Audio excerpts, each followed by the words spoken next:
ready for an adventure of magnificent proportions.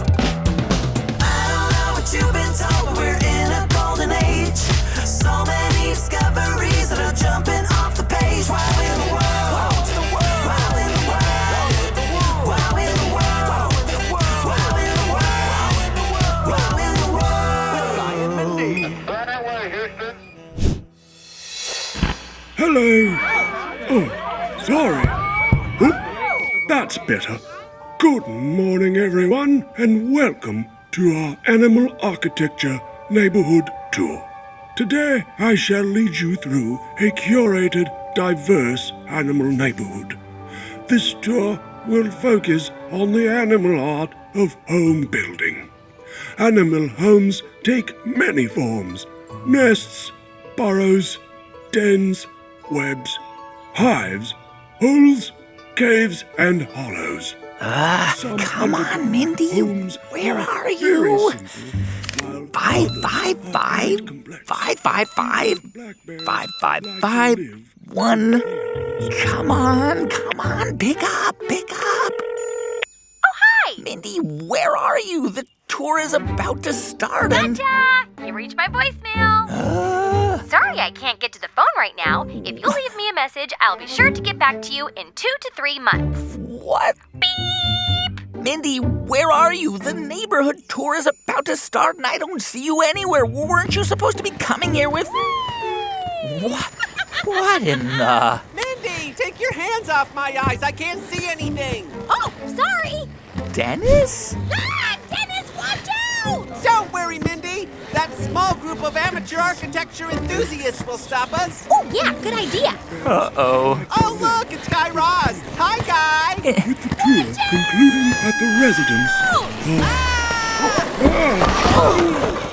Oh, did it work? Are we stopped? Ow. Ow. Did we miss it? Mindy, what in the wow was that? Huh. What do you mean? What do I mean? Dennis just came barreling down that hill on a pair of rollerblades with you on his back. Oh, right, yeah, about that. So I was running late for our tour, and I asked Dennis for his rollerblades, and he said, hop on. No, what I said was I'd rather skate 20 miles with a dolphin on my back than give you my blades. And you said, I've always wanted to be a dolphin, and jumped on my back. Tomato, tomato. Okay, is that everyone? No more last-minute arrivals? We're all here now. Sorry. Excellent. Let's begin the tour. Whether it's a nest, a burrow, or a den, there's no place like home. Our first stop is a beautiful structure built by the Australian bowerbird. Now, Well, I sure am glad you made it, Mindy. I've been looking forward to this tour for weeks. Me too. I'm hoping I can get a couple of ideas for my newest expansion of my gingerbread mansion. Expansion? Yeah, I'm building an Olympic-sized ball pit in the bathroom arcade. Uh-huh. And I'm here against my will. Of course. I think we're at our first stop. there are many reasons for an animal to roll up their sleeves and build their own domicile. Warmth, shelter, and boosting the local economy by hiring neighborhood contractors. Huh? But perhaps one of the strongest reasons of all is love. Love? That's right, love. It happens all over the animal kingdom. But nobody builds a home to impress quite like our feathered friend, the bowerbird. Wow! Take a look at this nest, Mindy. It looks like a modern art sculpture. Yeah, what's it made of? Well, it looks like it's made out of twigs. Yeah, but they're all twisted together in this fancy-looking shape. Like many birds in the animal kingdom, the bowerbird builds these extravagant nests to attract a mate. Oh, I get it, Guy Raz. These bowerbirds build these structures to show off to their potential mates to prove that they're ready to settle down, make a home, and raise all of their future bowerbird babies. Exactly. And look at this one. Wow, this guy really went all out. As you can see, the architect of this nest has decided to adorn it in the traditional bowerbird fashion by placing objects of great color around the house. Look at all of these things the bowerbird has collected, Mindy. It's so colorful. The bowerbird collects colorful objects from its surroundings in hope those bright colors will attract a mate. Wow, that's right, Guy Raz. Look at all of these colorful objects. Here's a lemon and a colorful ribbon. And hey, Guy Raz, aren't those your highlighter markers? Hey, my limited edition 2012 signature highlighters. I've been looking for those for weeks. Well, looks like this little birdie thought that they would make a great addition to his front yard. Yeah, looks like it. I think I'm just going to... Okay, fine. You keep them. Excuse me, Mr. Tour Guide, sir. Yes? When will these bowler birds begin bowling? No, they're not bowler birds. They're bowerbirds. They build bowers, like a room, or a cottage, or a boudoir. Oh. Now, we'll be leaving the avian world behind and looking at an abode that is causing quite a buzz. Huh, wonder what he means by that. I think it might have something to do with bees, Mindy. Bees? No spoilers. Sorry. Okay, so some animals build a home to attract a mate. But what about after that? I mean, surely the main reason to build a home is so that these animals can have somewhere nice and cozy for them and their family to live, right? Well, yeah. In fact, one of the main reasons animals build nests or burrows or hives is to raise their young. Somewhere that's warm and cozy and protected from predators and easy to store food. Right. And nothing is a better example of that than... The beehive. One of nature's architectural marvels. Although many commercial hives are built by humans, the homes you see in front of you were constructed entirely by bees, for bees. Whoa, look at the size of this thing, Guy Raz. It must be more than 40 inches tall. Yeah, that's like a meter, over 3 feet. Yeah, but I think this beehive might be on the bigger side of things. Beehives in the wild usually grow to about 20 inches or half a meter tall. Wow, must be a pretty big family to feed and keep warm in there. You can say that again. With a hive this size, Mindy, there could be up to 60,000 bees living in here. 60,000 bees? That's like a sold-out Dodgers stadium all crammed into one house. And that's not even the craziest part, Mindy. Imagine that all of those people crammed into that stadium were all related. What? Well, that's how hives work. It's a family business. Hold the phone, Guy Raz. You're telling me that all the bees in this hive have the same mom? Yeah, and not only that, but all of the bees that live in this hive are females, which means they are all sisters because they share the same mom, who's known as the queen bee. Queen Bee? Oh, I love her. If you knock a ding, bring down, jing on it. In your mind, and bring out, sing on it. Dennis, we're not talking about Beyonce. We're talking about actual honey bees. You know, like the ones we're looking at right now. Sorry, Mindy, I can't hear you from all the way over here in 2008. Anyway, Mindy, as I was saying, these queen bees can lay up to 1,500 eggs every single day.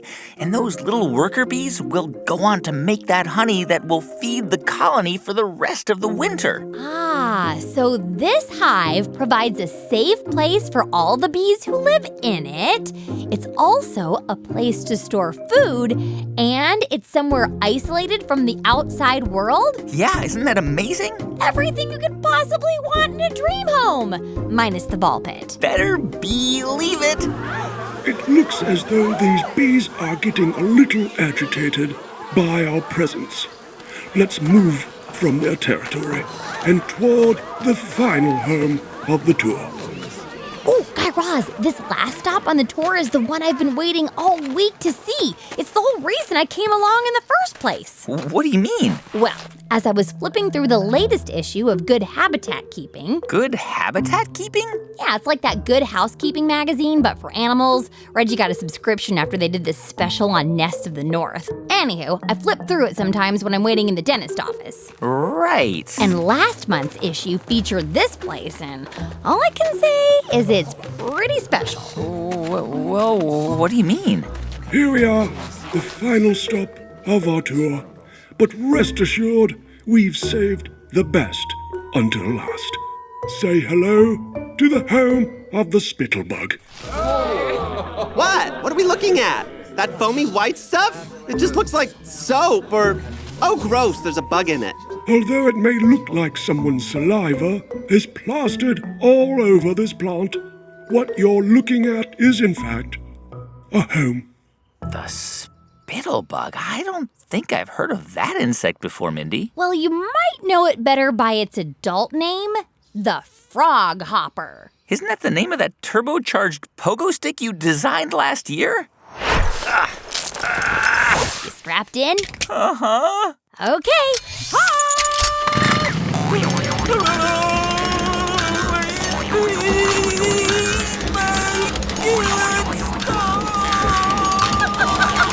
It worked! My invention worked!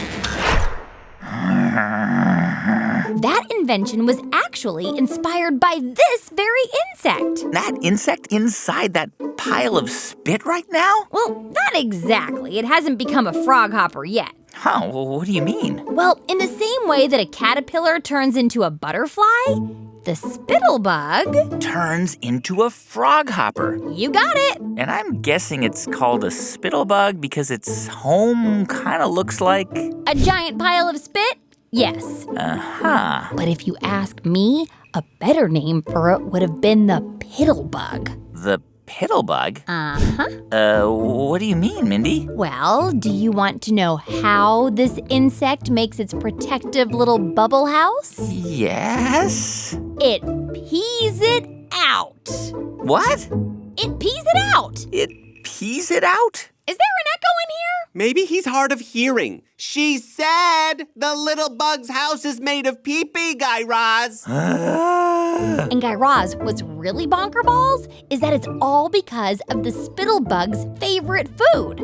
Which is? Plant sap. Plant sap? You mean the watery stuff that runs through the plant's stem? You know it. The spittlebug attaches itself to the plant, sticks its little beak into the stem, and sucks out all the sap. Huh, kind of like a juice box. Yeah, only the problem is this plant sap is not very nutritious. Meaning it's not very filling. Mm-hmm. Which means that the spittlebug has to drink a lot of this plant sap, and a lot of plant sap means... A lot of pee. Exactoritos. And when I say a lot, I mean a lot. On an average day, the spittlebug can pee up to 280 times its own body weight in urine. What? I told you it was a lot of pee. Mindy, there's a lot, and then there's 280 times your own body weight. That would be like you or me peeing out 2,700 gallons or 10,000 liters of urine every single day. Yep, like 14 hot tubs full of pee. And when the spittlebug pees, it doesn't pee out a nice steady stream. It pees out bubbles. You mean? Yep. Oh, gross. You mean this spittlebug's home is made out of bubbles that it peed out? Yeah, pretty cool, huh? Cool, Mindy. It's really gross. I mean, what reason could you possibly have for wrapping yourself up in thousands of tiny pee bubbles? Well, before we get to that, I should mention that it doesn't taste very nice. Doesn't taste very nice. Yeah, apparently it's pretty bitter tasting.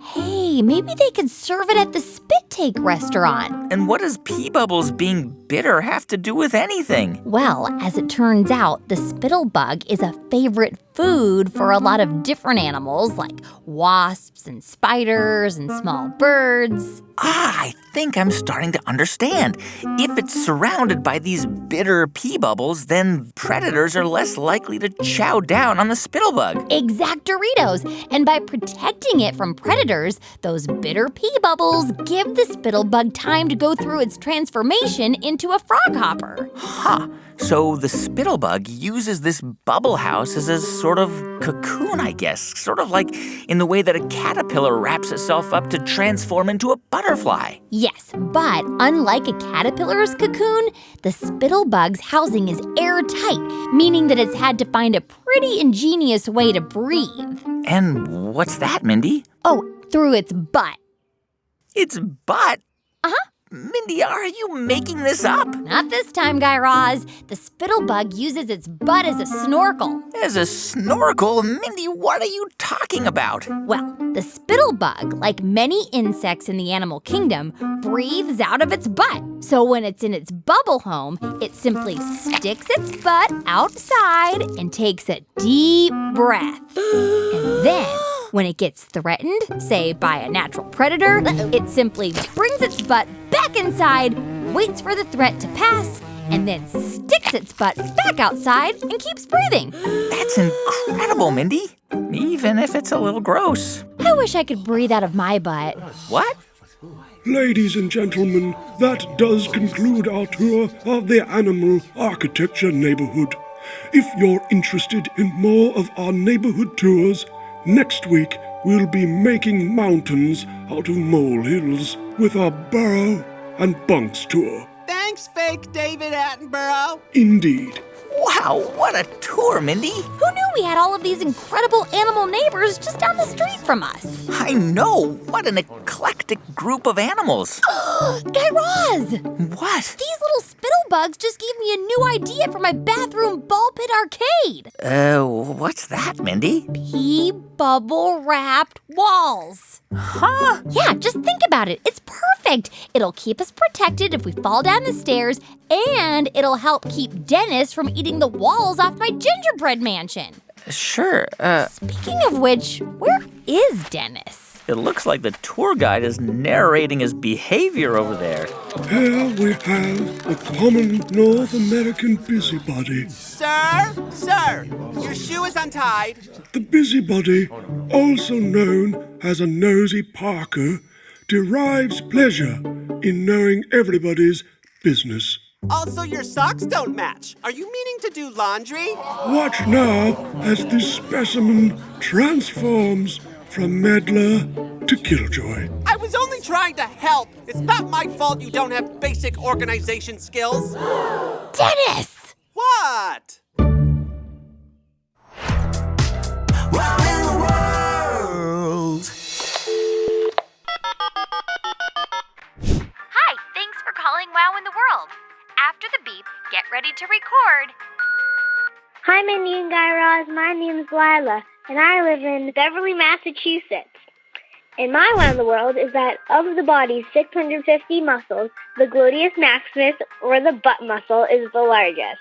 Thanks. Say hi to Reggie for me. Bye. Hi, Mindy and Guy Raz. My name is Caleb, and I'm from Toms River, New Jersey. My wow in the world is that tomatoes are a fruit, but people call them vegetables. Bye, Mindy and Guy Raz. I love your show. Plus, I love you, Reggie. Hi, my name is Kai, and I live in Rockledge, Florida. And my wow in the world is that baby sea turtles can change their gender depending on how hot and cold it is. And say hi to Thomas Fingerling and Dennis and Grandma Juice Force for me. Buongiorno! What's up? Hi. Bye. Hi, my name is Will. I live in Richmond, Virginia. My wow in the world is the prehistoric shark called Megalodon has a tooth bigger than your hand. Thanks, Mindy and Guy Raz. Love your show. Say hi to Reggie for me. Hi, Mindy and Guy Raz. My name is Henry, and I'm from Oakland, California. My wow in the world is that when orcas poke their heads out of the water. It's called spy hopping. Bye. Hi, my name is Claire. I'm 4 years old and I live in Richmond, Virginia. And my wow in the world is that bears hibernate for the whole winter without going to the bathroom. Hi, Mindy and Guy Raz. My name is Seven and I live in Juneau, Alaska. My wow in the world is that the average person falls asleep in 7 minutes. Hi, my name is Micah, and I'm from Maui. My wow in the world is that honeybees have 2 stomachs. And Dennis, do you take any vacations? Just wondering. No vacations, but I do take lots of staycations. And once, Guy took Bucky on a naycation, but I missed that one because I was lost on a straycation. I need a vacation. End of messages. Hey everyone, thank you so much for hanging out with us this week on Wow in the World. And to keep the wow rolling, check out this week's scientific conversation starters at our website, wowintheworld.com. And Grownups, there you can find more info on how your kids can become members of the World Organization of Wowzers, shop our Wow shop, upload photos and videos to us, and check dates for our upcoming live events. That's wowintheworld.com. Our show is produced by Jed Anderson, who provides the bells, whistles, and silly characters. Say hello, Jed. Hello. Our show is written by me, Guy Raz, and Thomas Van Kalken, who also provides silly characters. Tom? Hello there. Thanks also to Jessica Bodie, Anna Zagorski, Rebecca Caban, Kit Ballinger, and Alex Curley. Meredith Halpern-Ranzer powers the wow at Tinkercast. Our theme song was composed and performed by The Pop-Ups. For more on their 3-time Grammy-nominated all-ages music, find them at thepopups.com. And Grownups, you can follow Wow in the World on Facebook, Instagram, and Twitter at Wow in the World. And our email address is hello@wowintheworld.com. And if you're a kid with a big wow to share with us, call us at 1-888-7-WOW-WOW for a chance to be featured at the end of the show. Also, if you haven't already done so, please subscribe to Wow in the World on Apple Podcasts or wherever you get your podcasts. Yeah, leave us a few stars, a review, or just tell a friend about the show. Thanks again for listening, and until next time, keep on wowing. Jinx!